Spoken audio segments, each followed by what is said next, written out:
Hello, Fins fans. Welcome back to another edition of the From the Heights podcast, an inside look into the Lemoyne College Athletic Department. My name is Kevin Turry. I am your host, joined once again by the Assistant Vice President for Athletics and Recreation, Bob Beretta. Bob, how are you today? I'm great, Kevin. How are you today? I'm doing really well, thanks. Let us be probably the last to wish you a happy new year as we embark on another year of Lemoyne College athletics here on the Heights. And to begin, we just wanted to, look back on the year past. I know we've talked about it a little bit in the last episode, but, some time to kind of refresh and reflect. I wanted to begin the podcast today by hearing your thoughts on what was a great fall semester. Yeah, it really was, Kevin.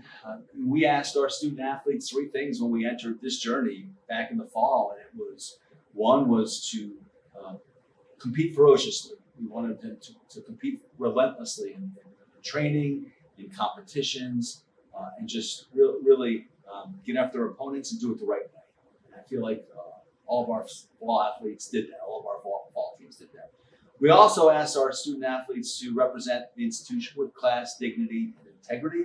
I absolutely believe we did that on so many cases that I could detail here, where I heard from officials and visiting teams, and when we were on the road visiting athletic directors about how our athletes conducted themselves here at the Heights, but also on the road, away. Bus drivers, and hotel managers, and just on and on and on. So I love to brag on our student athletes, and they really represented the institution well at this level. And then third, I asked our student athletes to enjoy the moment. They're trailblazers. History will remember them very favorably in terms of embarking on this adventure with us. And I believe that for the most part, our student athletes really enjoyed the fall.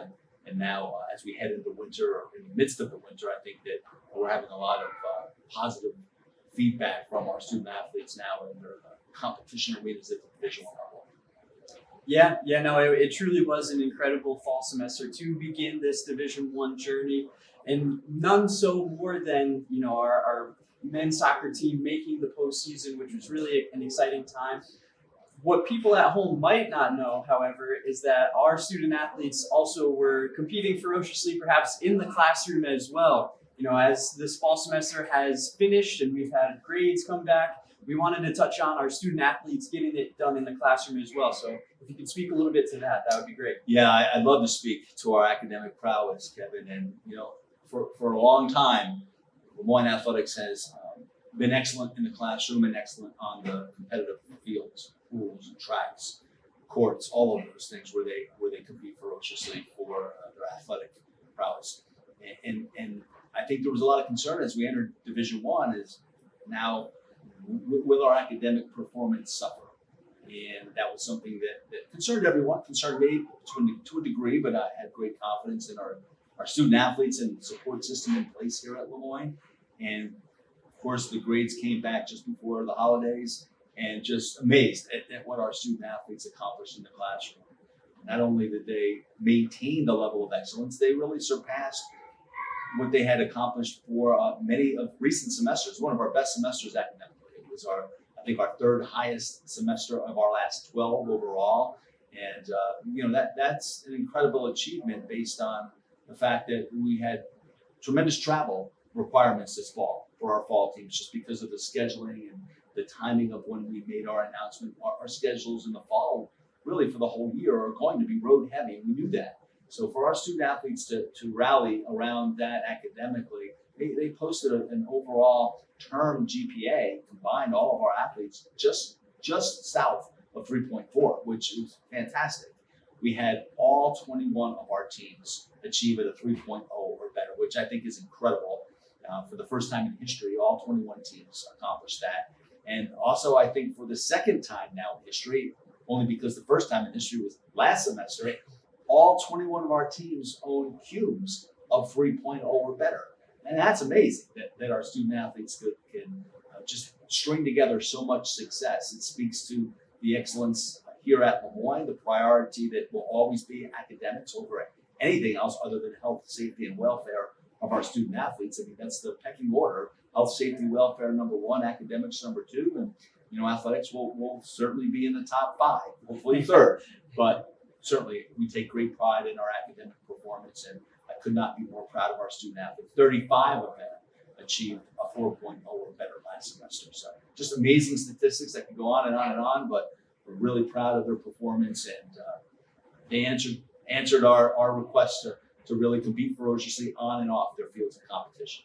Yeah, I think it's such an important thing to note. So often on this podcast we talk about what's going on on the court, on the field, in the pool, and to emphasize the fact that these are student athletes. They're going to class every day. They're doing homework on the bus. It really is a testament to the student athletes and to the coaches who are making sure that they're helping out as well. So Yeah. really wanted to touch on that for the fans at home.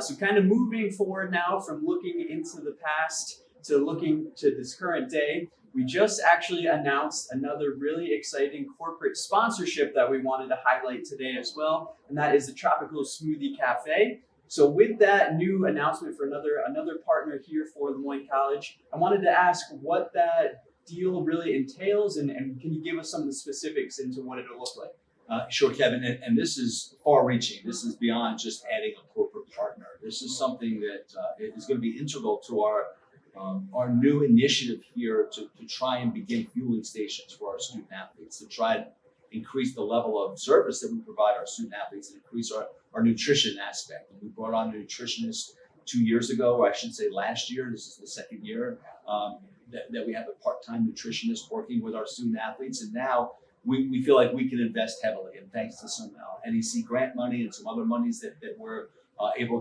to raise, we're going to invest that right back into our student athletes. And this is a huge element of this overall plan of a fueling station and nutrition is this partnership with Tropical Smoothie. They're going to provide our student athletes 100 smoothies twice a week down here for a first come, first served basis. And I think that'll be integral to us beginning our fueling stations that we'll have available in our strength and conditioning room to try to put the nutrients and refuel our fins after they have that workout. We really get those nutrients back inside of them. And I think this is a great first step with the smoothies. So many nutrients there. I think the student athletes have told us that that's something that they would really like to see us be able to provide it. And we'll be able to do that twice a week thanks to the good people over at Tropical Smoothie. And really excited about this partnership. Hopefully we'll be able to evolve, grow, and sustain it over time. We're already talking about an extension. So this is something that came on board here during the Christmas holiday break. And we're going to roll it out here next week. And we think that will be really well received by our student athletes. I know if I was a student athlete, I certainly would not be upset about some delicious smoothies coming right to our door. And yeah, it again just emphasizes the fact that here at Lemoyne College, we do everything we can to put our student athletes in the best position possible, even on things like nutrition and exercise, different things like that we can help them compete on and off the classroom, as best as possible. So really thankful for the good people at Tropical Smoothie Cafe for this partnership and looking to continue it, like you said. It's going to be a great addition, and we'll continue to build, and we're trying to bring more partners in to help us on the nutrition side, but this will be a great first step. Absolutely. So speaking of our student athletes now, looking into the current season that's ongoing, we want to touch on our winter sports teams, both our men's and women's basketball teams, our track and field teams, and our swimming and diving teams. So before we jump into the basketball, on today, the day of recording is our women's basketball Winter Fins Frenzy, which we're super excited about. Why don't we touch first on our track and field team and our swimming and diving team who recently had their senior day here on the Heights? Yeah, it's just amazing that we already had a senior day here for a winter team. But the swimming team, sometimes I talked to them the other day, and sometimes they're on an island, so to speak. They're on the other end of the building, and they work out in the mornings early when no one's here, and they're just grinding on the weekends in the mornings if they're not in competition. Around the building, I see them working early, and so I'm really proud of them. They went and had a great training trip to West Palm Beach, Florida during January, came back and achieved at a really high level in the pool against Adelphi last week, hit so many personal bests, and according to Coach Sikowski, it was the fastest time they've ever registered following a winter training session. So kudos to that group for continuing to work really hard. Our track and field athletes, again, another group that sometimes we don't focus on as much as probably we should, just solely because they don't have a facility here on campus. But it also speaks to their grit and resiliency to be able to compete and really attack their training in ways that other student athletes here at Lemoyne aren't challenged by without having that ability to train. And they're training at different locations. We did strike a partnership during the fall semester, and that'll kick in here in the March with a local partner here, CBA, Christian Brothers Academy. They have a great track complex located about 1.5 miles away from our campus. And we're going to be able to utilize those facilities. And I can tell you that we are working really hard long term on building an outdoor track facility here on campus. And there's fundraising opportunities out there to support our $40 million athletics and wellness campaign that's centered around student wellness and athletics as well. But in the interim, we're doing everything we can to provide our student athletes that ability to go off campus and train. And they're grinding. They're doing really well in their competitions. They were down at West Point earlier this month, and I know a steady diet of competitions here throughout the winter. Yeah, it is such a great partner with CBA as well. I feel like it's a revolving door here with all these great partners that we're talking about today. It's such an exciting time. And again, our track and field team, they're actually at Hamilton College today competing as well. So make sure you tune in and check out the results for our great student athletes on the track and field team. If you aren't doing that, what we would want you to do as well is come here to the Heights tonight as our women's basketball team takes on Central Connecticut for our first of our 2 Winter Finns Frenzies. That's a little bit of a mouthful there, Winter Finns Frenzies. So please come on out tonight and check out our women's basketball team. So with that brief preview, just setting the stage here, I want to touch on both our men's and women's basketball teams and the bit of success they've had early on here in NEC play. Yeah, they really have performed at a high level. Our men went through the gauntlet early with early season games against some of the preseason conference favorites in the NEC, have performed really well. Came out 1-2, opened up. How about the first day of NEC competition? We register a sweep on the men's and women's side. Men go to FDU, the defending sweetheart of March Madness, and knocked off FDU. And our women are 3-0 heading into tonight's matchup against Central Connecticut State. In first place, undefeated in the NEC, the only undefeated team in the NEC right now. And we know that they had a very challenging non-conference season. They played virtually the top 25 in their non-conference, and it's prepared them very well. Coach Grimes has done a fantastic job being able to keep that team focused and focused on the process rather than the results. And now the results are coming. We've said that consistently throughout this process, this journey, this adventure. Just trust the process. The results will come. It didn't matter if it's soccer, if it's volleyball, and now basketball. We may not be meeting with the immediate results that we expect to have in the next 2-3 years, but trust the process, and eventually those results will come. And in some cases, those results are coming faster than we had expected. And for the women's basketball team, a great 3-0 start, again, against Central Connecticut State here tonight. We have tremendous promotions planned. We have the Baldwinsville Band, the renowned Baldwinsville Band coming here on Friday. They were going to come Sunday for our Men's Finns Frenzy, but they had to cancel. They're coming back on the 27th of January. And then again in February. They'll be here on February 17th. But we have promotions, in-game contests, T-shirt giveaways, just a whole lot of things to try to engage the community. Post-game autograph sessions for the men and women on Friday and Sunday. So I think, we're doing everything we can to make this a fan-friendly environment. When we don't have a band on the weekends, we're bringing in a DJ. We're doing everything we can to try to elevate our game and make this a fan-friendly environment and try to invite the community in.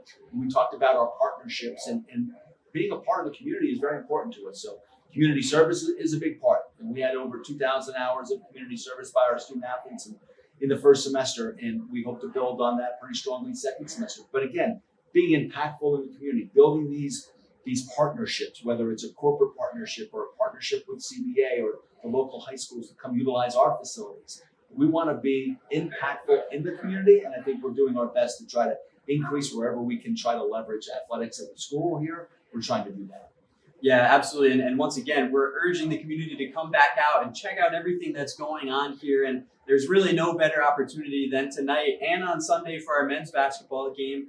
Like you mentioned, there's going to be so many promotions, so much going on. It really is a great environment, and we hope to see you here tonight and on Sunday for our Winter Finns Frenzies.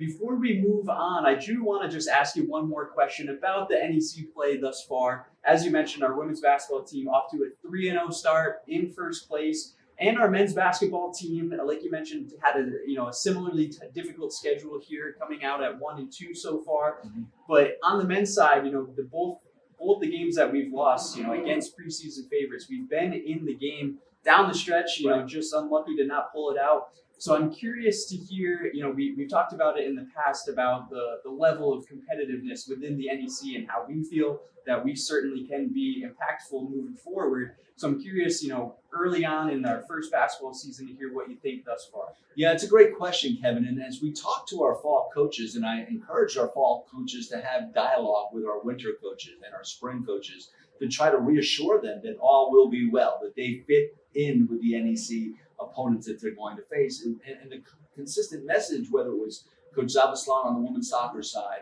or Coach Callum Donnelly on the men's soccer side, it was about, hey, the non-conference is going to be challenging because we are not backing down. We're facing conference favorites from all over the Northeast and in some cases all over the country.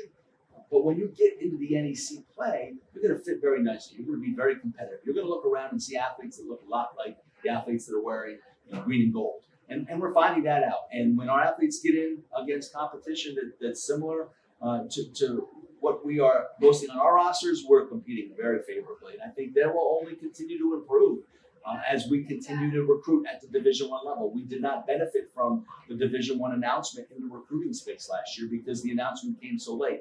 But I know in talking to our coaches, they're really pleased at the talent level that they've been able to have dialogues with, have conversations with about coming here to Lemoyne in the future. So I think that the men's basketball team has been exceedingly competitive. That record does not clearly give a proper display of kind of how they have competed. Those games have come down to the wire within a couple of possessions down the stretch. So we're looking forward to more favorable results as we move forward. The women, first place in the NEC. I feel like Coach Grimes has them believing that team is playing very well, and I believe they'll be competing for a championship this year. And just one other note, if you can't make it out to the women's game tonight, we really want you to come. But if you can't, you can catch us on the YES Network and ESPN+. It'll be the first television game to ever originate from Lemoyne College in any sport in any year, ever. The first time a linear television broadcast has originated from Lemoyne College. And that'll be tonight. We're part of the YES Network package, the women's game tonight, and then again, the men's game on February 17th will be a YES Network, ESPN Plus game. We're really excited about putting forth a great display for those that get a chance to tune in and see what Lemoyne College and what our school spirit is all about. It's a great opportunity tonight. Come out. You can tape the game, go back and watch it later, but come out tonight and be part of this school spirit and let's show the country kind of what being a Dolphin is all about. Yeah, I know I'm so excited about it. Just to work alongside the people at YES Network and ESPN Plus, it is really going to be exciting. So again, we can't reiterate it enough. Come out and join us tonight, and if you can't, we'll settle for you watching us on the YES Network or ESPN Plus as well. So you mentioned it. It's an interesting point how have the fall coaches speak to the winter coaches. And just now, again, it started the new year. The spring sports season is not too far away. So it'll be interesting to see how both the fall and winter season coaches speak to the spring season coaches about what's to come in the NEC and in the non-conference schedule, and for men's lacrosse, of course, in the independent space as well. So as we kind of, flip the calendar here, and now we're in 2024, the spring 2024 season is just ahead. I'm curious, your thoughts again as we continue to preview the spring sports season, what you're excited to see for the spring. Yeah, I think more of the same, Kevin, and then we're bringing in some quality competition here on campus. I know the women's lacrosse team will be playing Cal out here in February, so we hope to have some nice Central New York, some nice warm Central New York weather, just like today, to welcome the Bears. A friend of mine is the athletic director at Cal, so we'll welcome that team here warmly, but hopefully compete ferociously against them on field and send them back with a loss. That would be our intent, obviously. But we're really excited about the spring, and it's right around the corner. Really, just three short weeks away, we'll start competition with softball and the baseball teams rolling, and the lacrosse teams all starting about the same time. the calendar moves a little bit to the left, maybe a week or two at the Division I level than it was at Division II. So we'll start a little bit earlier here now with our winter sports, a little longer season. But we are really excited to get them all going. We know how competitive our spring teams have been. Really, it's been our strongest season overall for many, many years here on the Heights, and we expect that to continue. We talk about our golf teams, our tennis teams. Now the tennis schedule has changed a little bit, where the championship season on the women's side moves from the fall to the spring to mirror the men's side. So we'll get both of those teams rolling again with Coach Lonzak. I know he's excited about really challenging his athletes at a high level, and they've been so good. Maybe our most consistent program here over time. Coach Sasori is excited about where the golf team stands here heading into the spring, and we know that Coach Sheehan, Coach Bevel on the lacrosse side, Coach Roman and Coach Cassidy in baseball and softball, they're really primed to get going here, and for the baseball team, it's a return, and the women's lacrosse team, it's a return to the Division I level. So just an exciting time to be part of this athletic program, and I hope that all of those fans and followers come out and support our teams, because they're worthy of your support. I can tell you, they're fine young people, outstanding young people that are working very hard to make us all proud. Yeah, with the spring semester starting this week, it's really exciting to see all of our spring sports teams in the building a bit more often than normal, even though they are here pretty much all of the time. But now really competing ferociously in practice every day, and I can't wait for some baseball and lacrosse and softball here on campus, and to follow our tennis and golf teams on the road as well. So with that, we just wanted to once again, not continue to beat a dead horse here, but encourage you to come out and join us tonight on the day of recording for our Winter Fins Frenzy women's basketball matchup tonight at 7 p.m. against Central Connecticut State, and then once again on Sunday for our men's basketball matchup as well. So that will conclude. Any final comments you wish to say here? I just want to thank everyone for their support for the first semester. The folks that came out to support our student athletes, supported our teams financially, supported our teams with their attendance at games. There's so many ways to support, whether it's just following us on social media, you're supporting us. So we thank you for that. Please continue to do that. If you can come out, fantastic. We're going to do our best to provide a fan-friendly environment. We're trying to up our game. Elevate is a big word. It's part of our strategic plan, and we try to elevate every aspect of our fan game day experience, but certainly being able to come out and cheer on these young people. It's a thrill, and it's an honor to be part of this program at this time in history, and I think that to be part of it and come out and witness that is special as well. So we invite everyone to come here and be part of this really special adventure that we're on. Absolutely. And again, we will be here as the winter sports season continues and concludes, and as our spring season continues to chronicle everything that's going on here on the Heights. But until then, we will see you next time. Fins up. Fins up.